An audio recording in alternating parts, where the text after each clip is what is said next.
Extra, extra, tell all about it. It's Dave's Big Dictionary.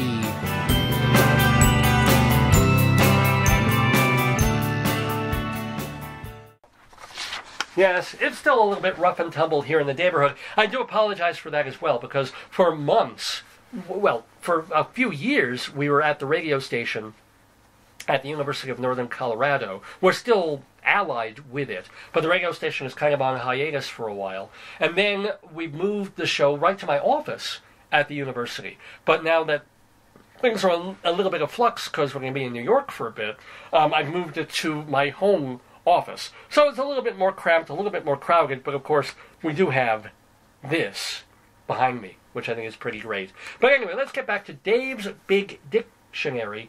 And yes, of all things for my wife to point out, for all the words and phrases, 75,000 of them in the dictionary, that her finger would land on, she chose Huntington's disease. It's a noun, a chorea that usually begins in middle age and leads to dementia. So much fun. Such fun words here. But that's my job now. I've got to talk for a couple of minutes.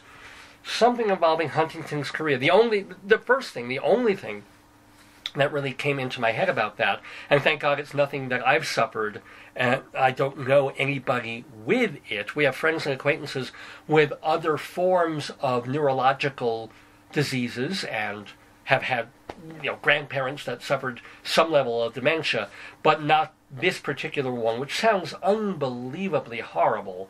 As if you read the biography of Woody Guthrie, he's probably the best known person, except Mr. Huntington. Think about it. What a terrible thing. Like, there's Lou Gehrig's disease, and Lou Gehrig gets the credit for that one. I imagine at some point there was a Mr. Herp, right, or a Mr. AIDS.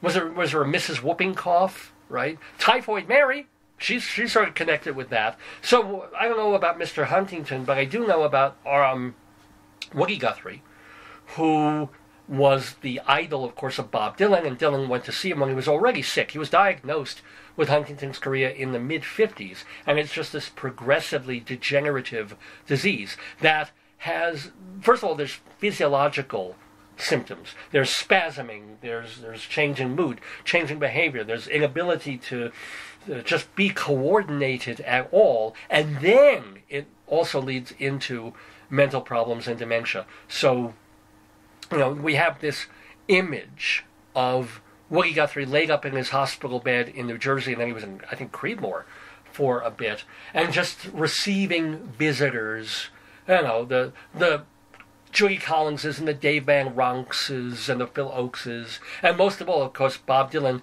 tracking him down, being incredibly influenced by Bound for Glory, and saying, oh my God, Woody Guthrie lived the life, or at least wrote the life, that I really want to live and take on that persona. And Dylan would come down and visit him and, kind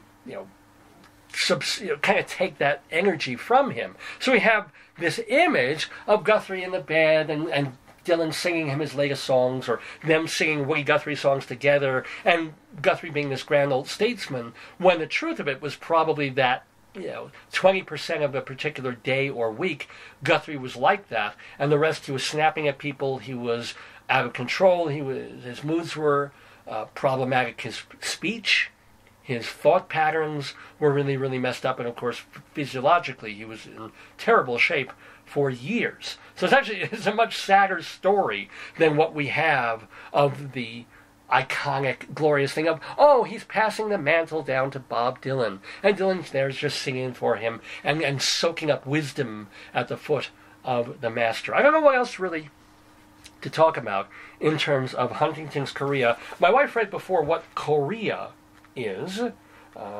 It's C-H-O-R-E-A, of course.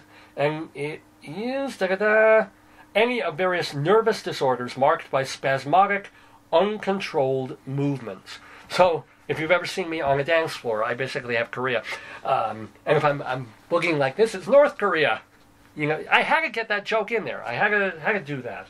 So, happily, as I said, I don't really have much more to talk about Huntington's disease, because I don't know anybody with it. I hope I never do. I hope none of our friends of the neighborhood or you guys ever get it, or a facet of it.